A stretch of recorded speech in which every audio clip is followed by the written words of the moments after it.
Ramonas, those die-hard EU loyalists must be besides themselves today. You can almost hear the wails as they clutch their blue and gold flags, mourning the dream of a Britain shackled to Brussels. They're probably lighting candles at their little EU shrines right now, whispering pleas for us to crawl back into the arms of that sprawling, unelected bureaucracy. And what's their prize for all this grovelling? A hefty 20% tariff slapped on a so-called solidarity tax for daring to stick with them. Meanwhile, here we are, standing tall outside the EU's clutches, watching another Brexit dividend unfold before our eyes. Someone cue Rule Britannia. I'm Alex Armstrong, and this is GBN Originals. Now, cast your mind back to Obama's doom and gloom warning. Back of the queue, he said, wagging his finger at us as if we're naughty school kids for choosing freedom over subservience. Well, it turns out that queue wasn't quite the disaster he made it sound. Fast forward to last night, and Donald Trump's grabbing the headlines again. The man is not messing around. He's laid out a tariff plan that's got the world up in arms. Several countries are in the crosshairs, and he's dubbed it America's Liberation Day. No shrinking violet, Trump, he's talking big, bold, reciprocal tariffs, a tit-for-tat approach that says if you hit us, we'll hit you back. It's a strategy aimed at balancing the books with everyone he deems hostile, allies and enemies alike. Well, love him or not, you can't deny the guy has got a vision for America. But why now? Why is America suddenly throwing up these trade barriers? It's quite simple, really. Globalization has failed the average worker, particularly in the United States, but all over the West. For decades, factories have been closed, towns hollowed out, and the middle-class jobs vanished overseas. Corporations made billions shipping production to China, Mexico, and anywhere they could dodge taxes and cut labor costs. And what did the West get in return? Cheap goods, yes, but at the cost of self-reliance. America became dependent on nations that don't share its values, plain and simple. Countries that don't play fair, whether it's China manipulating its currency or the EU slapping hidden tariffs under the guise of regulations. Trump's tariffs are simply a correction, a sign that America is done being the world's economic doormat. And what's at the heart of it? Jobs, production. Trump's betting big on manufacturing, going back to American shores. Picture it now. Factories humming again, workers clocking in, goods stamped made in the USA. If he pulls it off, it's not just a win for industry giants, it's a lifeline for America's poorest civilians, the ones that have been left behind by decades of outsourcing. That's the pitch.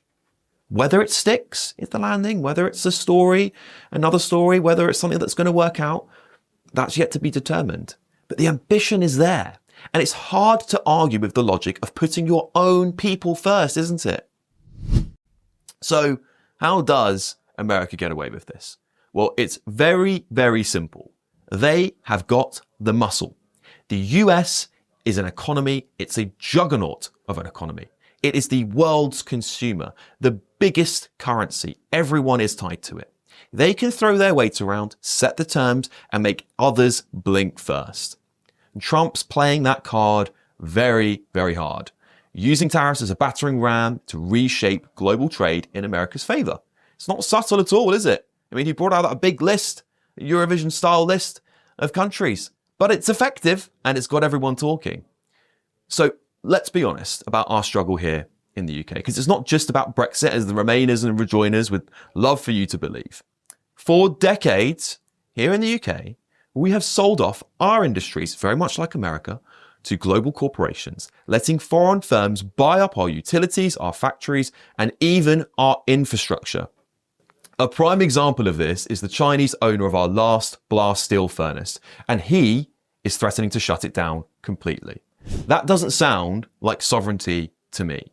We outsourced, we imported, and we let cheap labour from overseas cut British workers' jobs and their salaries. That 10% tariff we're stuck with, well, it's not just a post-Brexit issue. It's a symptom of decades of economic mismanagement where we prioritize short-term profits over long-term national strength. But here is the silver lining. Trump's move shakes the board up entirely. Supply chains will shift, alliances are going to flex, and we've got a chance to rebuild, to reclaim our industries, and to put British businesses first. But the real challenge is bigger.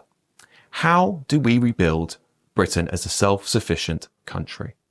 Let's be blunt. Brexit wasn't just about sovereignty, it was about economic self-sufficiency.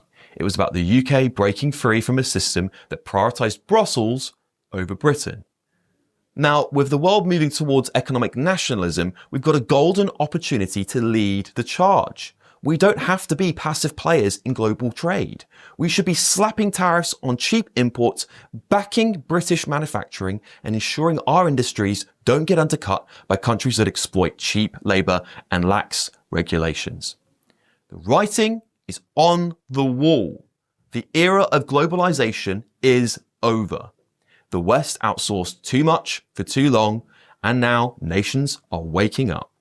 America's tariffs signal the start of a brand new age, one where countries prioritize their own workers and industries over some utopian fantasy of borderless economics. It has failed. And the UK? Well, I hope the Prime Minister Keir Starmer is taking some notes, because the EU will keep punishing us for leaving, trying to make an example of Britain so no one else dares to follow. We don't need their permission to be successful. We can do what America is doing. Put Britain first. The Ramonas will keep weeping, no doubt. They'll cling to their EU fantasy, ignoring the reality that we're better off forging our own path in the world. And Trump's tariffs are that exact wake-up call we need. A reminder that nations can flex their sovereignty and win when their economics is strong. America is doing it their way. We can do it our way. So let's ditch the gloom and doom, crank up the optimism, and get back to work. Rule Britannia, indeed. This is our shot and time to shine. I'm Alex Armstrong. Don't forget to like and subscribe to the GB News YouTube channel. There's plenty more for us to unpack.